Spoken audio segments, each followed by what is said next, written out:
In our final part for how to become a working actor, we're going to talk about the fourth component, which is very much to do with people. And what do I mean by that? It really doesn't matter what line of work we're in. At the end of the day, we're in the people's business. In the film or theatre industry, it's no different. In an era of rapidly advancing technology, it's easy to become complacent. While social media has the power to bring us together online, there's nothing quite like meeting people in person, face to face, to establish a genuine connection. And this is the fourth component, networking, going out there and meeting the people, or as I'd like to say, MTPing. Because the more we MTP, the better the chances of us making the right contacts. Us humans thrive on communication and interaction, and to a certain degree, it even nourishes our soul. By connecting with others, it generates fuel. And at networking events, we aim to seek three things. Number one, knowledge, to gain some form of understanding from the people we meet and interact with, and at the same time be prepared to give advice and information. The focus here is to give more than to receive, since the optimum networker is 98% looking to give and 2% to take. Number two, contacts. We're here to acquire not just contacts, but the right ones.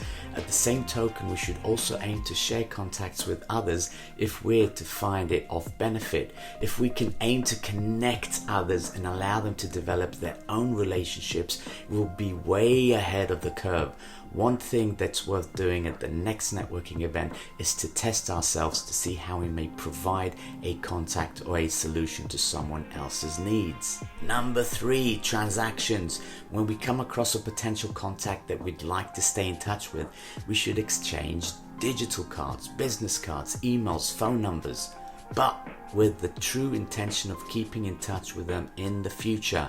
There's no point in exchanging contact details if we feel that there's no value or mutual transaction to be gained from either side. The best piece of advice I've once received when it comes to networking was to approach each conversation without expecting anything in return. The thought of "what can you do for me" should be weeded out of our lexicon, since it reeks of desperation, particularly if we're an actor speaking to either a producer or a director. To go into a conversation with the intention of seeing what someone else can do for us is like saying, "Hey, relieve me of my journey as an actor. I'm too tired to keep going and doing it myself, so give me the magic shortcut to reach my goal." This could very much translate to others as us being lazy and unprofessional, where we can't be bothered to do the heavy lifting ourselves.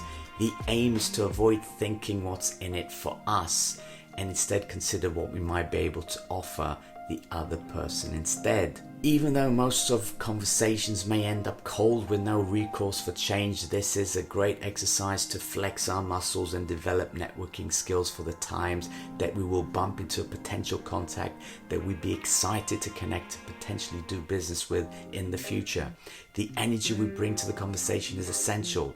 Our creative spark, complemented with a smile, is already a good start.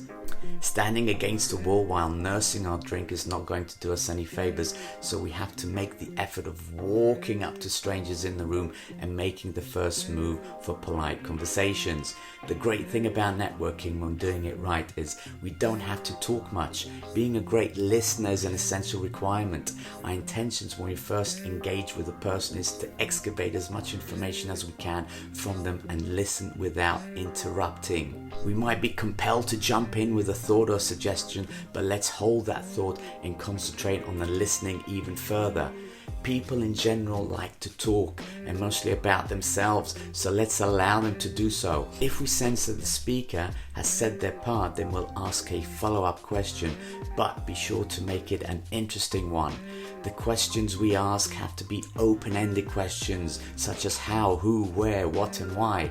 The last thing we want to do is ask closed-ended questions where the answer will either be yes or no.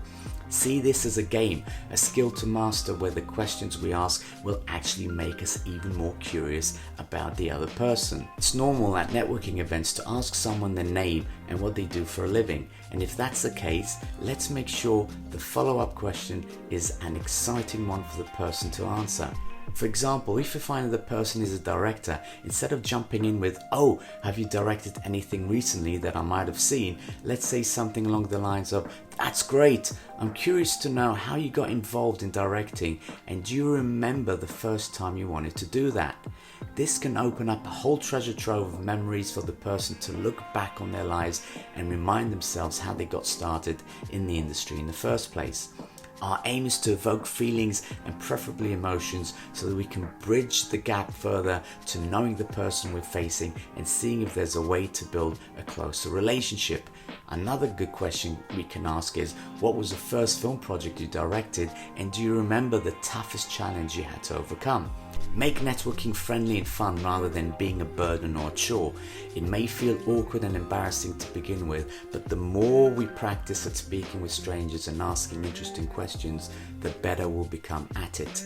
Make a point of going to at least one networking event each week, and it doesn't necessarily have to do with film or the arts. There are plenty of events going on a daily basis, whether it's to do with fashion, design, business, health, sports, and even finance. Since you never know who you might come across that might be interested to connect with you for whatever reason that may be.